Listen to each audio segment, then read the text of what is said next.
Well, good morning and welcome to Coffee with Ken. I'm Ken Biberai, a managing director at Savills, a leading tenant advisory commercial real estate firm. In the news today, President Biden is in Europe meeting with allies as the war continues into a second month in the Ukraine. And Madeleine Albright, the first female Secretary of State, has passed away. Today's topic is making it easier to grab a slice, and no one better to talk with than Elir Sela, the founder of Slice. How are you? I'm doing well. Thank you so much for having me. Well, listen, first question. It looks like Coffee with Ken has competition because that looks like a pretty sweet podcast setup you have there. What's going on? What's happening? Yeah, we're about to launch a podcast called How You Slice It. The idea is, so Slice, we work with over 18,000 family-owned pizza shops around the country to empower them with similar tools that the big chains can benefit or have benefited from. And one of my most important sort of areas of passion is, like, some of these families have incredible stories, and I wanted to create a platform to invite them to tell their story. So how do we give a voice to the small businesses around the country to tell their story? And hopefully those stories influence and empower and sort of drive other future entrepreneurs to this industry. That's amazing. So, like, even before we get into Slice itself, let's pick up on that and kind of flip it on you. You were born in Macedonia, you immigrated here. Tell us about your personal kind of story and journey and how that got you to where you are today. Yeah, it's a fitting question. Today is my dad's 73rd birthday. Oh, so happy birthday to him. Amazing. And my dad, my grandfather, my uncle, they all lived in Manhattan in the 70s, and they owned a pizza shop called Charlie's Pizza. And then they moved back to what was then called Yugoslavia. Mm-hmm. I was born there. And then once again, they moved back again to New York in 1990. And, mostly as a big sacrifice. As you know, a lot of immigrants sacrifice their own sort of life for a better opportunity for their kids. And that's what my family did. So, education was instilled in us. Myself, my brothers, I have a twin brother and an older brother. And right out of school, I launched a tech support company. That tech support company became a franchise. We launched 124 locations and ultimately sold it to a public company in 2008. Wow. That kind of led into what Slice is. And the idea for Slice is to bring the same benefits of a franchise model, to bring it to authentic, independent, family-owned businesses who don't have the time, the resources, or maybe even the know-how to be able to do it themselves. And that's really been my journey. I've never been on a job interview. I've never, I used to work odds and end jobs when I was younger at a deli. I used to park cars, but other than that, I've had two separate journeys of owning a business. Excellent. Well, look, and they both seem tech focused, right? Like you kind of gravitated to that, right, in school. So your dad personally, obviously in family, worked in pizza shops, and I'm sure you have a ton of relatives like I do who have kind of had that experience. My dad, as well, in the Bronx, used to work in a pizza shop while he was actually going to college and then off to Columbia University, and kind of, that journey for folks from Albania especially. But talk a little bit how you made a pivot into tech. What was that moment that kind of triggered in your head, like, oh, actually, I'm really good at this, and it can enable a kind of a platform like this? Yeah. When I want to say about 13, my older brother, who's 5 years older, got a computer. He got a personal computer, and this was early or mid 90s. And he had just started college. He was going to City College here in New York City to be an architect, and he got this amazing computer. And as a 13-year-old, you're like, what is that? Like, I want to play with that thing. And we were not allowed to play with it. I wasn't allowed to touch it unless my brother was in school. And that's when we would like turn it on, and I would turn on the computer and start like really exploring the different possibilities with it. And I think that was one thing. And then I was fortunate to be growing up when the internet and personal computing just became such a big part of everyone's life. Broadband internet became much more prominent. So I would say the combination of those two things led me to want to kind of go down this path. And then there was like one tiny hurdle, which was my uncle Rex, who's no longer alive, Rex Erbelli, super smart, incredibly successful in the New York real estate scene. And he asked the question, he's like, what are you going to do in school? And I said, computer science. And the one thing he said to me that has stuck with me forever is, it's a great field to go in, but just know you will always have to learn a new language or some new technology, because that is the one industry that never stays constant. So as long as you're up for learning forever, consistently, then go for it. And it's kind of the approach I've taken ever since. It's funny because we were chatting before we went live about this disconnect between like small businesses and big businesses, right? And there's always kind of an inherent advantage if you have economies of scale, if you're a massive bank or a CVS or a Dwayne Reed, right? And if you're a little guy trying to compete, even to get a lease signed, find a location, get access to capital. And I feel like technology, for so many positives that it brings, have also kind of exacerbated this kind of inequity, right? So talk a little bit about what Slice does to level the playing field, right? Like if you're Domino's, you got that kind of, heat map, it's being prepped, somebody's put it in the oven, it's coming, right? Like, what are you doing to kind of bridge that divide, which only grows faster because technology continues to innovate? But for people like you kind of looking to provide opportunity for small businesses, I mean, it's just going to grow even further. Absolutely. So here's a couple of things to know. And these are things I learned right before I launched the company and led me to launch Slice. One, the pizza industry overall is massive. So there are about 77,000 pizza shops in the US who collectively manage about $46 billion in revenue every year. Massive. What I was really surprised by is that only 25% of those locations are these big chains combined. I call that big pizza. And it's led by Domino's, and you think Domino's, Papa John's, Pizza Hut, Little Caesars. So that's 25% of the locations. 75% are these small business, predominantly independent shops.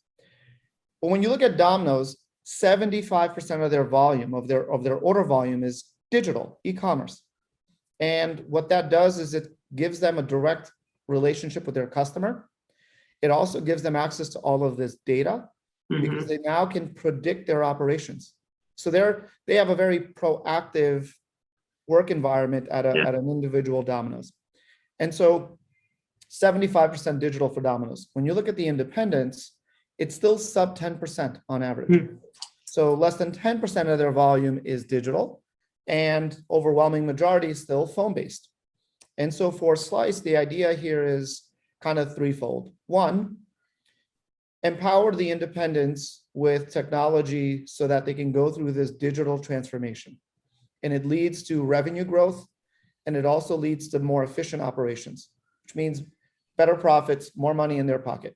It also leads to more time back. As you know, these small businesses, I mean, my uncle spent 12, 14 hours a day, every day, 7 days a week at the pizza shop. And so getting more time back because you're not reacting to day-to-day challenges.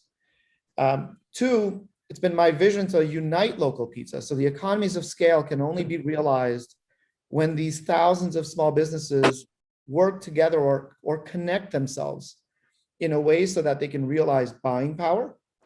We can realize some of the community level data is what I call it. So imagine having data from 18,000 locations around the country, and then making that available to one individual shop, and how much smarter that location can become. And then the third one is, how do we remove barriers to entry for new operators to launch more locations?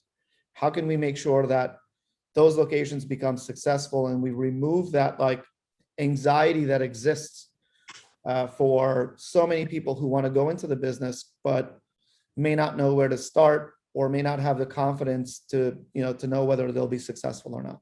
Interesting. Now, take us back to the origin, right? Like when you first started this, what sparked in your head that pizza shops need help, right? I mean, who would think you just walk down the street, you grab a slice of pizza? It wasn't hard to get a slice. What would make you think that this is the sector that needs help, and you're the guy to level the playing field? I mean, yeah. Well, it's an industry that I know very well.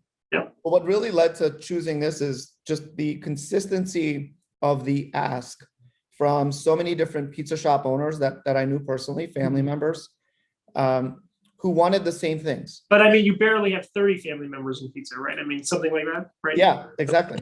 30 family and friends, they were my first customers. Unbelievable. And so when you look at the consistent ask, then you start asking yourself, okay, why is everyone kind of looking at the same needs? And then you realize, wait, this pizza industry is actually one big community.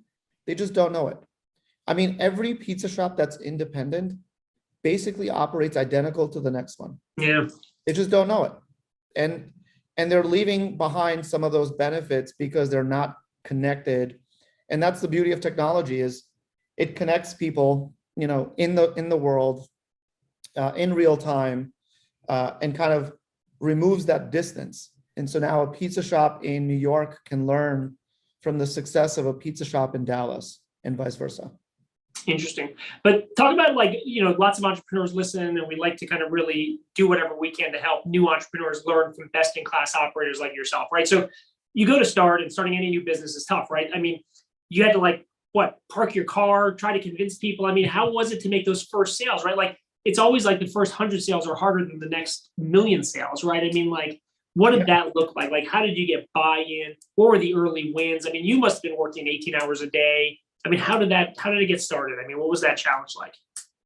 I mean, it was really challenging. I bootstrapped the company for 6 years, and you know, first few months, I mean, this is 2010. A lot of businesses didn't even know that they needed this solution, and so part of it was having to convince them of how this can help their business.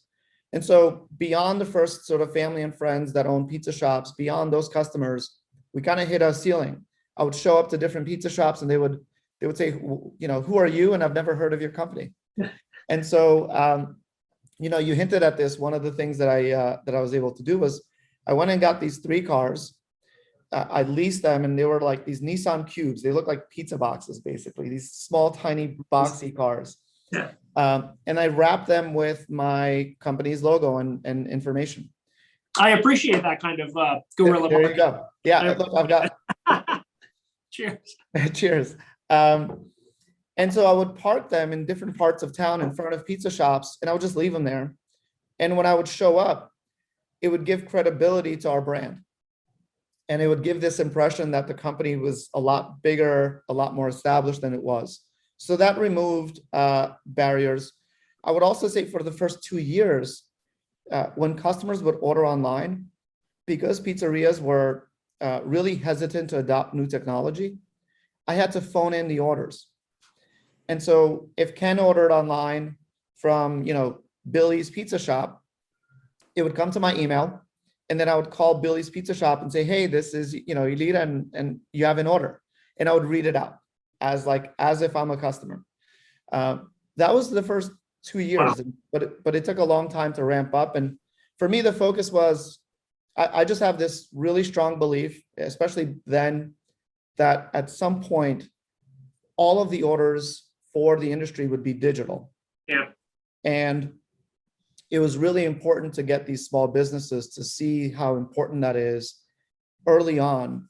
And as long as that belief remained consistent, I just kind of stuck to the opportunity. But it was not easy.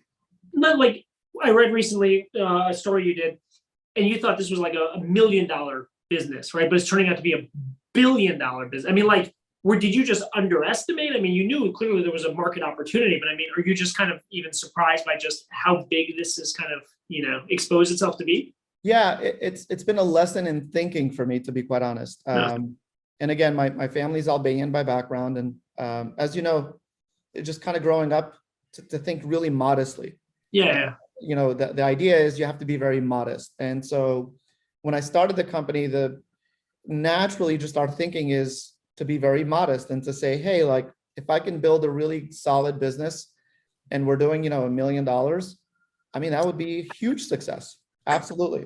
And around 2015, I started meeting with great leaders of the industry, the founders of Seamless, who are investors and partners at Slice, you know, venture capitalists, board members that, you know, continue to support the company today. And you start realizing, wait, I'm thinking way too small.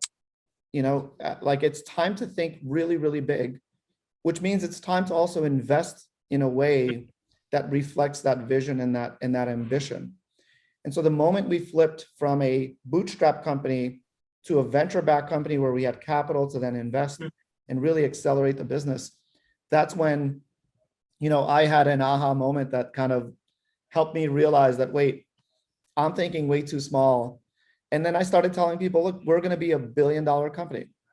That's And I was asking for, I was just like, look, trust me, and I will take you there. Yeah. And now today we're at that point, and now I'm telling people, just trust me, and we will be a $10+ billion company in the next 5 years, which I believe we will be. That's so talk about the last year and a half and running a business like this during COVID, headcount growth. What does that look like? Operationally, how are you scaling, building culture, recruiting new people? Where are you today? What have the last couple of years been like, and where are the next couple of years taking you? Yeah, it's been an incredible journey. We, as you can imagine, COVID became an incredible tailwind for our company. Yeah. And while at the same time, we were working diligently to make sure that our teams and teammates were safe and in a safe environment. We have a global team of about 900 to 1,000 people across 5 different offices, although now very distributed. And so just last year alone, we added 500 new Slice team members. We more than doubled the team last year. And as you do that, I think what I've learned is the most important thing is to focus on, especially as a founder CEO, is to focus on the culture and to focus on making sure that anyone that joins a company is aligned with the company mission. Our mission is to keep local thriving. That's the guiding principle. How do we make sure that everything that we do positions small businesses in a way that accelerates their probability to success? And so long that we continue to hire people who share that mission and share the values that we have, then everything else is kind of almost secondary, to be quite honest. And so skill set and ability and all these things they can either be taught or someone comes in with those capabilities. But the most important things are mission and the values that sort of the common values that we all operate with, how we behave. That's sort of how I define it. Well, that's incredible. Talk about the deployment of new capital, right? So you raised all this money. What are the plans? I mean, if I'm not mistaken, you're adding like 1,000 new stores a month or something astronomical like that? Yeah, we're growing very quickly. We have 2 areas of growth. One is partner with more locations. And in fact, one of those aspects is also help launch new locations, which is in a new initiative that we're really focused on. It's called Slice Accelerate.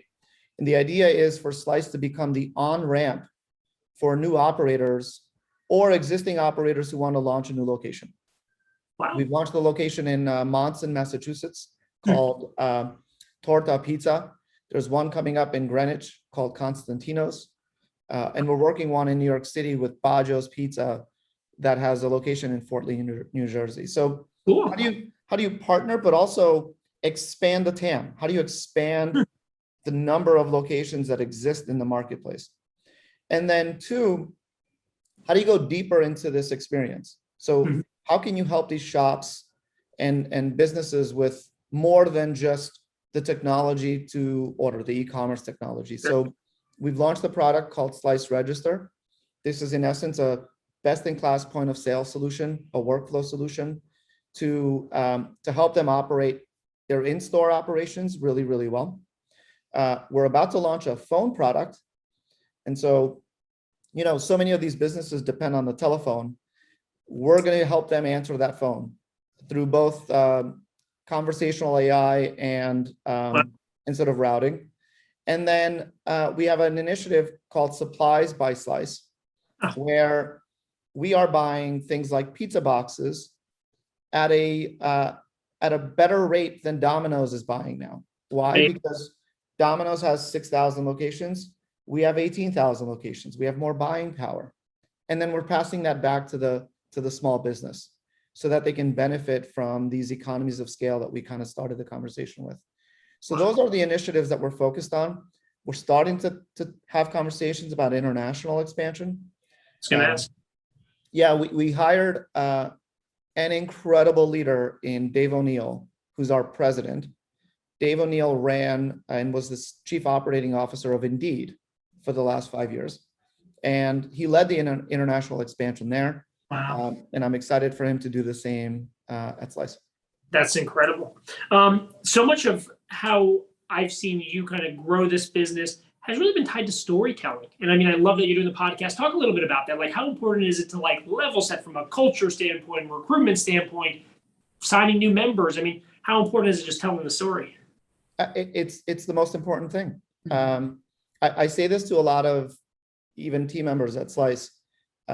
Storytelling is as humans, it's our only superpower. It's the only thing that differentiates us from any other mammal or, any other live sort of creature on the planet, right? It's our ability to tell the story. And you could either invest in that craft and use it or not. And if you don't invest in that and practice it, it's, the analogy I use, it's like being Superman and choosing not to fly. Yeah. It's kind of silly, right? And so storytelling is something that you have to practice. And storytelling has to be very personal. So I try and really sort of isolate conversations and stories and make it about a specific customer and tell their story from their point of view, tell the story of the industry, but kind of thinking about the customer first and telling those stories from that angle has served me really, really well. And again, part of what makes storytelling special is authenticity. Can't make up great stories. Yeah. But great stories are really authentic. They're very real. And so I would say, be open-minded to tell your own personal. Everyone has a very powerful story. It's just a matter of like nurturing that and channeling it and then letting it out, right? So that's kind of what drives me from a So story. I'm sure you've never gotten this question, but what's your favorite slice of pizza? So there's two answers to that. Answer one is the one closest to you. That's what we grew up with, right? Like the pizza shop closest to us is our favorite, and no one can tell you otherwise, right? Like that's the beauty of pizza. It's like, and that's the debate that goes on because it's, for some people it's Joe's and for some people it's John's of Bleecker. Today, my personal Or Full Moon on Arthur Avenue. I mean, exactly. Today, my personal favorite is the one that's very close to me and where I grew up in Staten Island. It's called Pizzeria Giove, and it's just this super thin crust. I actually tweeted it yesterday, so if I'll take a look. Twitter, you'll see it there. It's delicious. Amazing. So to talk before I let you go, because I know you have an all hands coming up. How do you stay grounded in community? How do you stay humble, right? I mean, what I love about your background is, it's not Harvard MBA to Google to here, right? It is, CUNY to like bootstrapping, parking cars in front of other people, like building a community, but going to local pizza shops every Saturday, if I'm not mistaken. Like, how do you do it? Like, how important is that to you? Yeah, look, for me, Slice isn't about the financial success. It's about our mission. And again, it's to keep local thriving, and staying close to that mission is the number one way that really helps me stay grounded. Two, it's staying close to family. Again, as long as the reason behind why anyone goes into business is mission focused, customer focused, then it's really hard not to stay grounded. Because, I was at a pizza shop last night, Pizzeria Giove. Yeah. And when I looked, I'm sitting there and they're a great Slice partner, but they still have so many challenges. They're facing challenges with labor. They're facing challenges with rising sort of food costs. Yeah.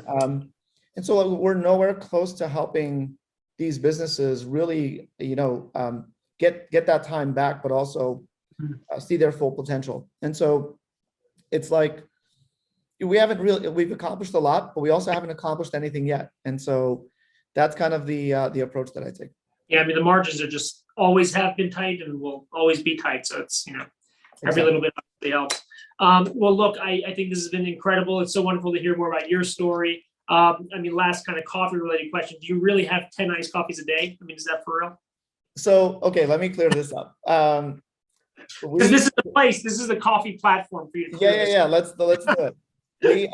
The Wall Street Journal really wanted to cover, the story, and the reporter, who was amazing, she was like, walk me through the beginnings of the company. And in those early days, the only place that I can go and sit and do some work was a Starbucks.